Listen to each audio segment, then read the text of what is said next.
All right, guys, welcome back to Uncaught Exceptions. Today we got a special guest. Feel free to introduce yourself. Hi, I'm the blockchain boy, also known as Lucas. I make videos on TikTok and invest in crypto and just a whole bunch of stuff. And I'm very excited to be here. Thank you for being here, Lucas. He's also an investigator into scams. So we love him. We love that for him.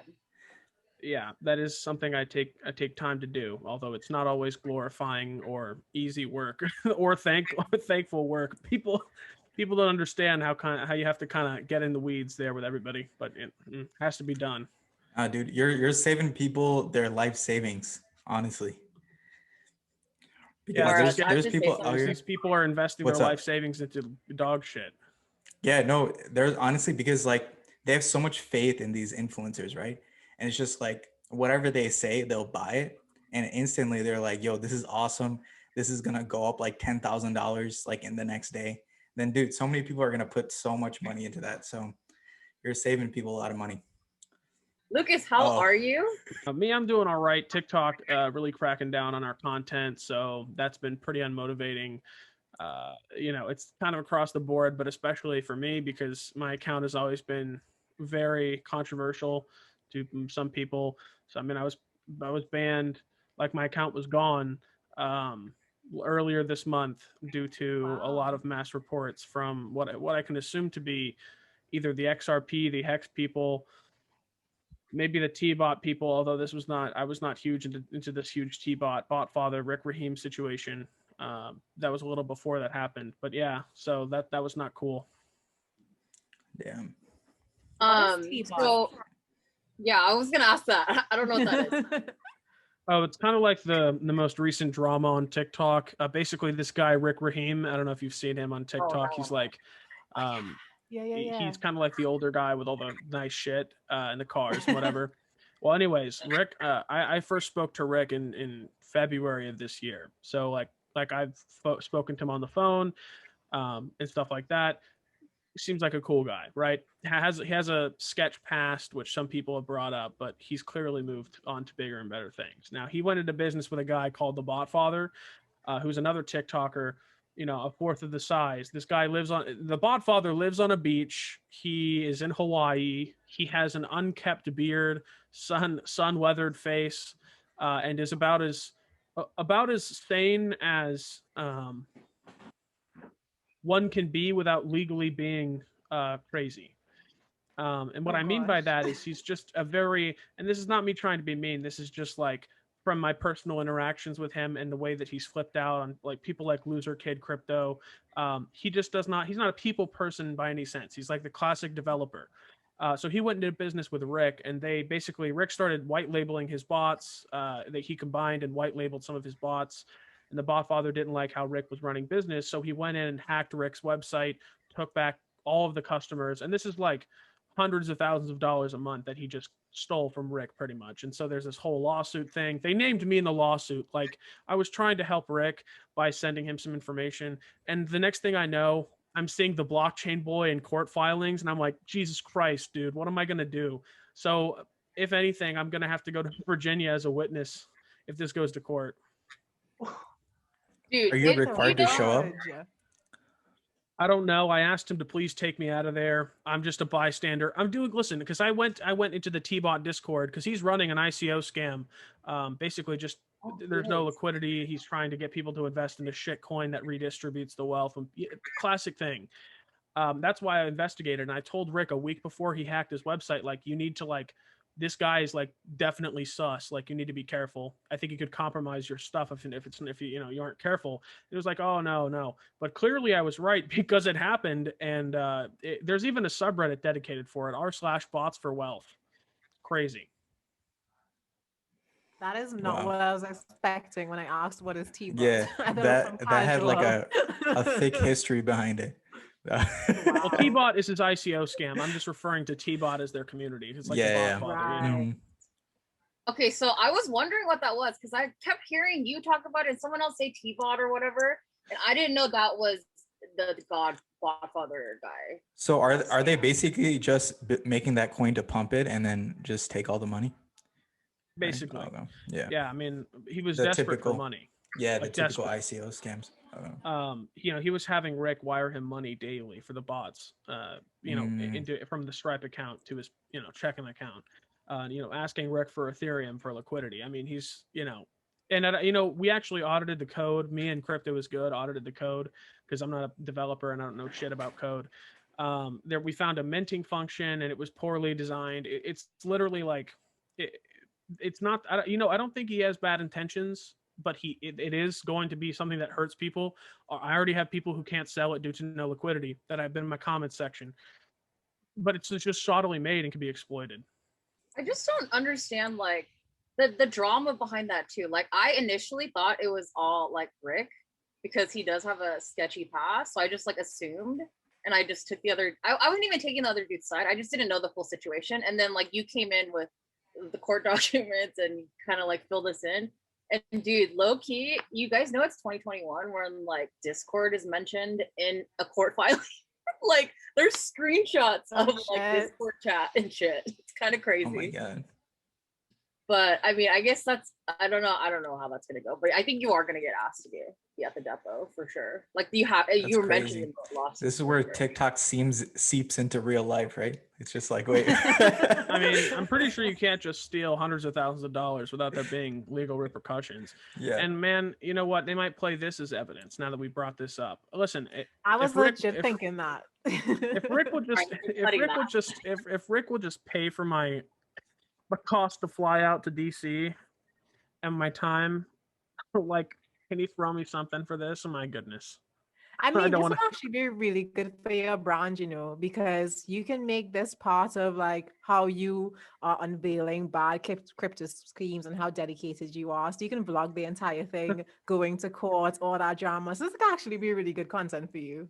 Yeah, be like how I took down a scammer. Make a series, you know? Yeah.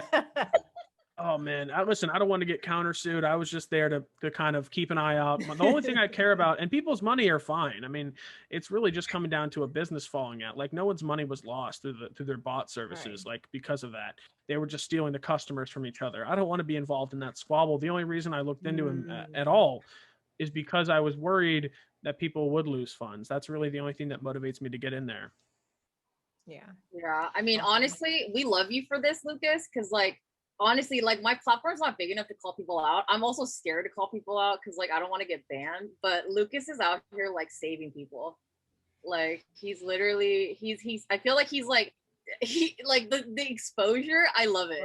It's so savage too the way he does it.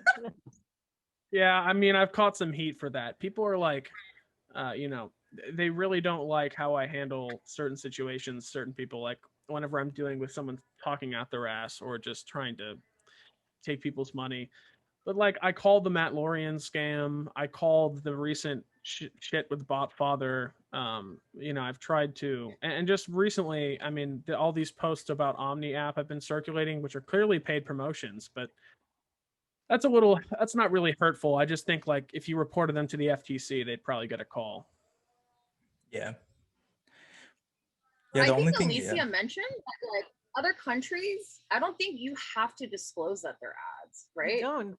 Yeah, I think that's like a US thing. So that I don't know why, maybe for tax purposes, but you don't have to do it for other countries. So if you're from France and you're doing TikTok and you're doing crypto TikTok, then technically you don't have to, especially if you're not encouraging people to invest in a product. It's not yeah, no, that's you're like, hey, I like this particular app. Yeah, it's a newer thing. They're not like cracking down on smaller creators really. It's mainly for celebrities. Like I think they cracked down on like Cardi B. Cardi B had like some post or whatever that she didn't disclose as an ad, and then the SEC was like, yo, you got to disclose this to the people so that they know or whatever. So you can't even put like sponsored or something like that. You have to put ads specifically. Yeah, it has to specifically say ad. Lucas, so I kind of want to get into like your journey into crypto. Like what was your first crypto that you purchased and when? I think it was Bitcoin, like at or under $1,000, something like that, in 2017. And I saw it, you know, basically skyrocket to 2,000. And I was like, holy shit, there's some money to be made here. because I've always been kind of like a hustler for money, which means like I would always be working side jobs. And I had my little business cards when I was in like high school, middle school for like odd jobs or whatever. And I invested a bit into gold before that went up. That was cool. And so I really got into crypto as a way to make some money by assuming my mom's identity when I was 16. I was gonna say this dude's a badass too, because he's literally 20 years old right now. 2017, he was 16. Wow. 16 bought his from Bitcoin. Insane. That's amazing. Listen, That's lit. I just got to thank my mom for letting me, commit identity theft. Oh. So like how long did it take you to actually buy your first Bitcoin? Because I think people hear about Bitcoin and they have to hear it like 2-3 times before they're like, right, let me buy one or a piece. So how long did it take you? Oh, a few days after I heard about it. My mom was like, hey, my client, my mom has this client who's been into crypto for God knows how long, trying to get her to buy Bitcoin. And I just got in because this was kind of like, I saw the money, kind of like the potential to make some money there. I mean, I didn't know about the tech at this point. I mean, obviously I heard like, oh, created by a mysterious figure, but like it was really the money. And I think that's like a lot of people's, first foray into crypto. But the scene was way different in 2017. Like, even though I was like, the second I started researching more on Reddit, I was like, this technology, So that I came, and people say this all the time. There's even memes about it. Like, you came for the money, stayed for the tech. That's kind of my experience with it. I mean, it's also the fact that you like read on the tech at 16 and was like, this is fucking legit. Like, there's no way I would have been able to make that judgment at that age. I mean, I've always been into like tech. I built my computer when I was in or transitioning into high school, programming and stuff. Like, when I was a freshman, I think I was so proud that I learned how to make some cool stuff in just batch. And I made like a nice little thing that lit your hard drive on fire that I was running in a virtual machine. It was really cool. Lucas, I didn't know you had like legit like tech background. I mean, a little bit. I'm not a programmer by any means, but I did when I went to high school, I went to like a STEM school or whatever, and the reason I went was for computer science and engineering. So I was more focused on the engineering side of things, but I did do some computer science as well because there's like a crossover. Okay, I get more impressed by Lucas by the minute. I mean, it was nothing crazy. It was literally just like it created infinite folders to where the laser would get overheated and smoke. So what are you doing right now? Are you in college right now? Right. I actually dropped out of college last year because like it was okay. just draining my soul. Only classes I liked. I did take a class in real estate and of course my economics classes because I majored in economics. So it was fun, but frankly, if we're being frank here, if you put out basic school algebra in front of me, I could not solve it. I am probably. I think math has been like, and it's funny because like I like crypto and investing. It's like, oh, these are basic calculations, but I'm terrible at math. Absolutely terrible. English is great. Economics is great because it's like applied mathematics I can get my head around, but anything like that, it's like, ugh. Anyway, college just wasn't for me. I was working and going to school, and then the pandemic happened, and I've been running startups in the background this entire time, since like 2018 was my first one. It was a blockchain startup, and then I did some work in more of the tech side, like subscriptions to. We had this cool thing called Wares, which became Common Goods.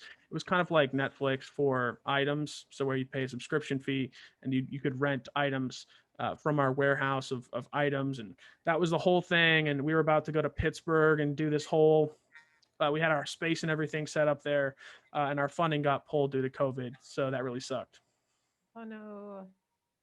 Oh wow. I mean, it is what it is. Oh, yeah. What did you have one like after that you started, or is that something that you're working on now? Because I know you're working on a few things now. Yeah, so after that fell through, I was already working on Kryptonite, because this was sort of into this year. We had a grant for that company, which then we had some grant money left over for Kryptonite, and so we kind of had them working on both. And so Kryptonite we founded last year. I don't like to swing trade. I don't like to do short-term trades. So it was founded to be two things, which is a bot company so sort of like 3 commas, Market Cipher, and a media arm sort of thing. And we were going to build that out. It's funny. And it's funny because my business partner, Sessa, in summer of 2020, he wrote this email and he wanted to do something called the Crypt Talk. There was no crypto people on TikTok. And so we were going to like do our own thing. And I was never supposed to be the influencer. I like running biz dev in the back end, doing like putting together deals. So we were going to kind of have like a YouTube show thing. And we were going to find some influencers and do some stuff with that on TikTok. But I ended up making my own thing because I thought, oh, I'll just fuck around. This is going to be fun. And then it was like, it blew up into this crazy thing. And now I'm like, well, I guess it was me. Love that. He has a strong vision. I've been working with him for like 3-4 years now. We both did the common goods thing too. He's my sort of like my mentor as well. He's taught me a lot about like how to put together deals, what you should do in this situation. It's really all about people skills, which is like crucial to business. It's not about what you know, it's about who you know, sort of thing. True. And so tell us a little bit more about Kryptonite. Yeah, so right now we've just launched Kryptonite version 2.0. We have some exciting announcements, which you may have saw in the chat, but we'll keep disclosed between us. So our Discord server crossed 20,000 members. We did launch our premium service as well, which $25 a month for these 4 influences and the whole Kryptonite team, because we have a whole professional team of like 20 people in the back end, economists, people who are specializing in finance, writing, graphic design, everything basically. So we're going to be launching our first podcast and our first trading bot here coming up soon, getting a spot in downtown Orlando and a nice built out studio. We're going to fly some people out there, have them in for discussions, kind of like Joe Rogan style. We're going to, hopefully get some more classic crypto and Bitcoiners from like the OG era as well involved, just to have as some of our guests, and partnering with some pretty cool companies, hopefully in November. Can't disclose yet, but they're focused on media and entertainment. So that's going to be kind of our focus for the next couple of months, is rolling that bot out, getting the media arm up and running, and fully integrating the last of our creators into the Kryptonite family. Okay. All right. That's wow, cool. there's a lot going on. Go ahead, Parth. Yeah. So how is the bot going to integrate with this kind of podcast kind of entertainment thing? I mean, the bot is really to fund the media company in some aspects. Okay.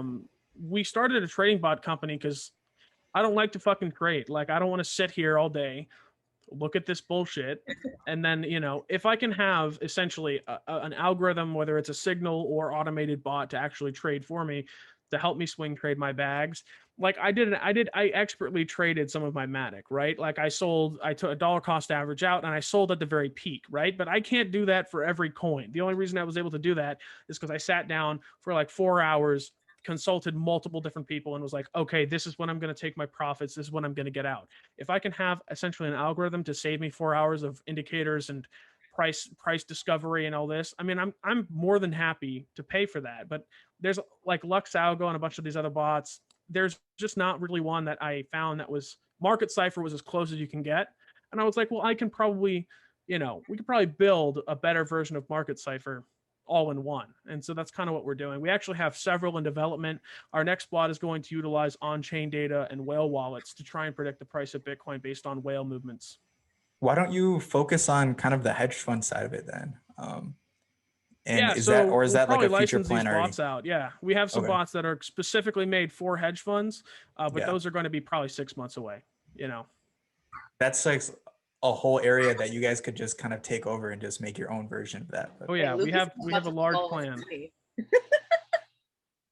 I mean, I literally know people who run crypto hedge funds, so like I can call them up and be like, "Hey, guys, we got something for you guys. Come try it out. If it works, great. Now we have people that they know, because these are small guys, right, out of Florida. But we bring them in their crypto hedge funds like as much as it can be. So we can bring them, our bots, and if they work, great. Okay, bring them to your buddies. So because like I worked in blockchain for like a long, like 3 years. It's a long time in blockchain before I was even, you know, creating videos. So like Florida, anyone in Florida or on the East Coast, I probably know or know somebody who knows them, whether it's Atlanta, DC, and of course Miami, Orlando, and even Tallahassee. Because like we even have a lobbying group. My buddy Sam Arms runs that lobbying group. Sesso used to be on the board of directors. They literally went up to the Florida Senate to lobby for the one of the recent blockchain bills that was passed through last year. Nice. It's So how cool. do you feel about Miami City Coin? Because I know that's something that's launched in Miami. Yeah, so I heard a little bit about that. Honestly, I'm not paying too much attention. You know, I was there when they unveiled the Bitcoin Center in Miami, and you know, they cut the ribbon and all that with Nick Spanos and the mayor, and that was a cool event. Personally, I actually don't like Miami as a city. Like living there, I can barely stand traveling there. It's even more humid than Orlando is. I admire what they're doing down there with crypto. One of my favorite artists, who I bought the NFT for like 1 Ethereum. During the Bitcoin conference, like, you know, the great people there. Would not want to live in Miami. Will only visit Miami for the crypto events, to be honest with you. I think Orlando's a much better city to live in. I actually enjoyed Miami, I'm not gonna lie. It is very humid though. Also, the mosquitoes in Florida love me. Like, I come back from Florida, my legs are just like covered in mosquito bites. I don't know. Mosquitoes everywhere love me, dude. Not my Florida, blood everywhere. is sweet. Sweet blood. They'll My come blood's right for my sweet too. legs. They do. Same. So yeah, they'll just eat me alive. Like, so I just spray the entire can of bug spray and then I'm good, you know? That shit doesn't work on me, dude. Like, my blood just seeps through all that, man. I'm not gonna lie. What do you mean it seeps through? You got open wounds? Yes, I have open Oh god. Yes, I have open wounds. Okay, so then I know recently you also had Weatherman join the crew. So that's exciting. Weatherman's actually super legit. He's, you know, he's lately been a, you know, troll, but you know, we love that for him.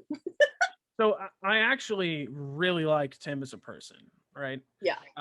And so Joshua joined, and we have our mystery creator. But like, the reason that I'm working with these guys is twofold. Number one, Crypto Weatherman brings just such a different value to the Kryptonite Discord, to the Kryptonite like team, because of his sort of contrast and bearish nature. And he's also, you know, incredibly funny, which is the second reason. And I like to work with people who make me laugh and I can get along with.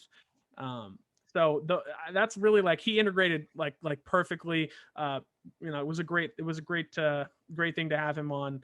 And you know, of course, Josh was the first. Josh was someone I've been podcasting with for a long time now, and relative to TikTok's crypto existence. Back when we had the original Crypto Avengers podcast with Mac Warden and Mac and Cheesy. Who did you guys do a podcast with them? I think. Wait, was that an actual podcast? Yeah, so we had it on Clubhouse and we had it on Twitter. We've been terrible about keeping up with it because like life has gotten so busy. I mean, I've got like 2 projects and you know, a third that I'm working on. I've got Kryptonite, InfinityPad, and there's one more cool project that I'm hoping to be an advisor on. I'm gonna ask them about that. They've been interested in doing some stuff with me. But this would complete the trifecta. We'll see how it goes. Nice. Excited for that. Wait, low key, I actually was gonna ask if you guys would be down to like do like a monthly crypto like room on Clubhouse, because I heard since I haven't been on Clubhouse that there's just a ton of shillers on there. Like ETH Max has been shilling like crazy on there. Shiba's been shilling like crazy on there. So like I'm That's not the bat signal for me. It's like they're the shillers are the reason why like Kim Kardashian's on there talking about it. Like, it's apparently gotten really bad, and I haven't been there. I haven't been on Clubhouse in a while. And you know what's worse about it too is like everyone who talks on there are quote unquote experts. You know, They're and not. It's like, They're not. you know, and it's like, no, they're just idiots talking about crypto that you should buy, but you shouldn't. I triggered Lucas. Go ahead. You did trigger me. Nothing pisses me off more than a non-crypto influencer talking about crypto. Just piss in my mouth. Why don't you? This is preferable to the alternative. You know, because when it comes to people's money, and this is why I hate shit coins, there needs to be, you have to do something like valuable if you want someone to like trust you enough to give you money. And if it's like, well, look at this meme coin, isn't this funny? Like Jake Paul with his little doink dingle doink fucking whatever. Oh my This is god. the stupidest shit I've ever seen. Oh, this is why I'm all in. He's like, he's lying through his teeth. It's literally like it's watching someone stray the line of legality to the point where it's like he could basically, he's flaunting it openly. It's like known that he's like a co-creator of this coin and he's pumping it just to profit off of it. Now, Yeah. people make this argument all the time. Oh, you're involved with DAO Maker and pre-sales. You're running a pre-sale thing. You're on the team of InfinityPad. How's that any different? Well, we hold the coins for like a year. We only get like 10% to unlock. And yeah, you can take profits and sell on that first run up with like 10%. And this is like for any influencer who gets in. Like you have a lockup period of a year. They're not locking their shit. They're just going to dump it immediately upon release. There's no project. It will not increase in value. It's going to look like this. The chart, it goes up, down, and now the volume is gone. Yep. You know? Ridiculous. Speaking of people on making coins, what do you think of Tech Lead with his million? Ooh. Man, It's a hot it's topic another influencer scam, man, to me. I wasn't on that one. That's a YouTube thing. I can only focus on one platform at a time. I mean, it's hard enough to keep up with TikTok.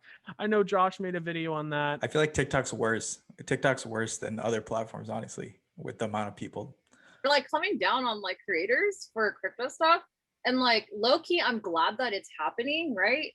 Because then this is gonna actually deter like shillers, right? Because they're gonna get rid of them. But like normal innocent creators that are actually just doing commentary, informing people, we're getting swept up in it. Like I literally do crypto memes. It's not like I don't do that. I mean, I don't do really serious content. And even I'm getting swept up in it, and I hate that because it's not like we're not out here shilling. And they just took down one of my videos. You know that one you saw, Pick 3? They just took that down for like illegal services or whatever. Wait, which one? Wow. Where it's like pick 3 cryptos, what would you choose? Like it was the most innocent video. They just took it down, you know? Your bust me down one? No, that was my personal account or no, that was the most recent one I posted. This was like the only one of mine that has done numbers in the last week, and they took it down.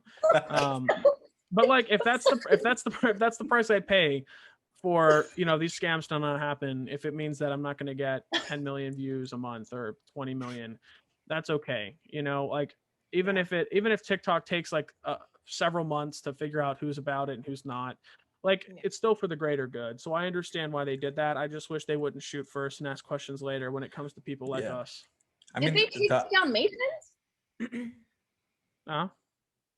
Did they take down Masons? Because Mason had the same thing, the same video. Oh no. It's that random, pretty much. I think. Oh.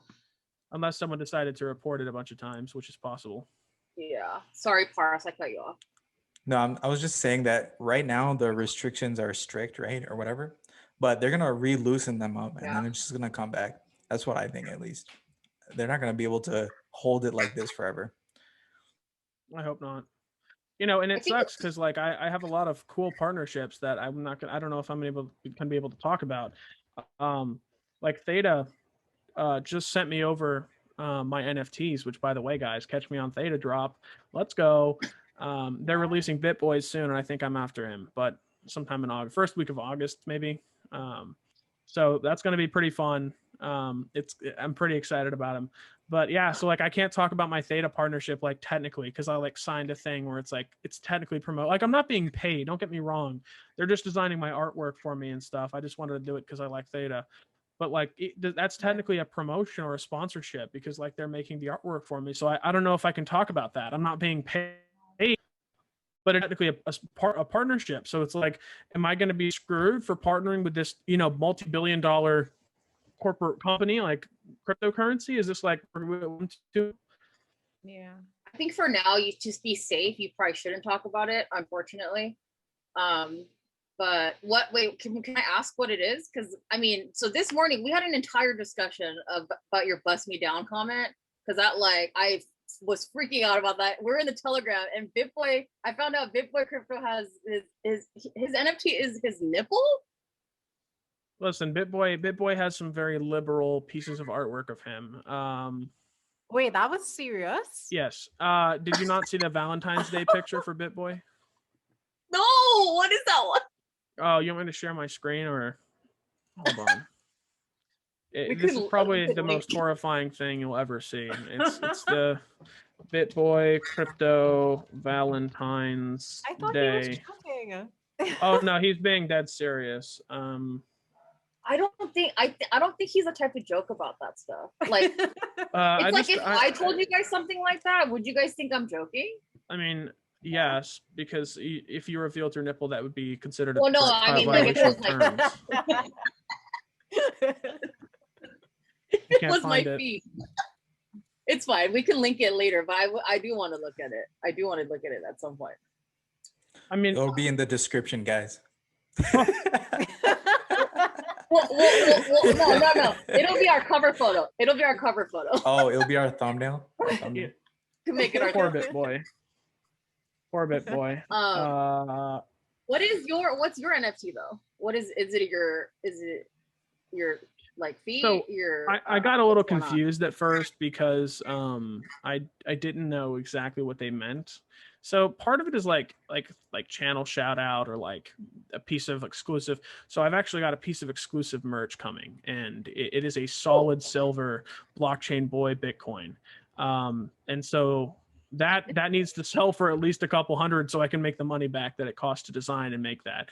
But the rest of them are just going to be like some cool stuff. Like there's going to be some channel art. So it's really coming together. But yeah, it's going to be like yeah. Okay, got it. Like a collection for the channel. But it's like a solid like silver blockchain boy Bitcoin, and my dad made it, which was super cool. Oh, that's so nice. That is super cool. Yeah, well, we're a family of jewelers over in Greece, so that's how it is. That. Which part of Greece? Athens, Greece. Dimos Jewelry. Got the first name or the last name in there, so it's kind of cool. Awesome. Did you guys tell by his thick, luscious Greek hair? Look at that. Look at that. It was hard to get it under control for the show. You want me to undo it? I mean, we like the rock star hair look. We love it. We're about this life. Oh, see? Oh, guys. Yeah, it really comes out. Right here. He turned into a different human being. I did, right? It really comes out of the woodwork here. You know, it's the longest my hair's ever been almost. Maybe during quarantine was this long. Wow, you really did your hair for us. I feel special. Dude, his hair is luscious, dude. It's luscious. His hair is luscious. Thank you.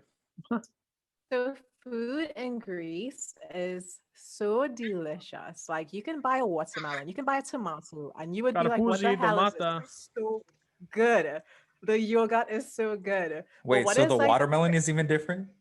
Yeah, everything. Lettuce. Do they grow watermelons there? Like, mm-hmm. Well, I mean, you know, in where my grandmother's from in Athens, there's like a market on Wednesdays with like the fresh fish. It's like a farmer's market. So I'll take her down to the farmer's market, and it's really cool. Basically everything in Greece is like fresher. The food tastes better. It's less processed. It's really getting back to your like Mediterranean diet. And just the culture in Greece is much different. It feels like everything is like more laid back. Most Greek people don't like to work. Well known for being late and lazy, which part of that is due to the economy. But like, yeah, the stereotype is for a reason. I was like, maybe the economy has something to do with it. I mean, yeah, it's like, but it's also the culture as well. Like we have siestas, but it's Greek siestas. Yeah.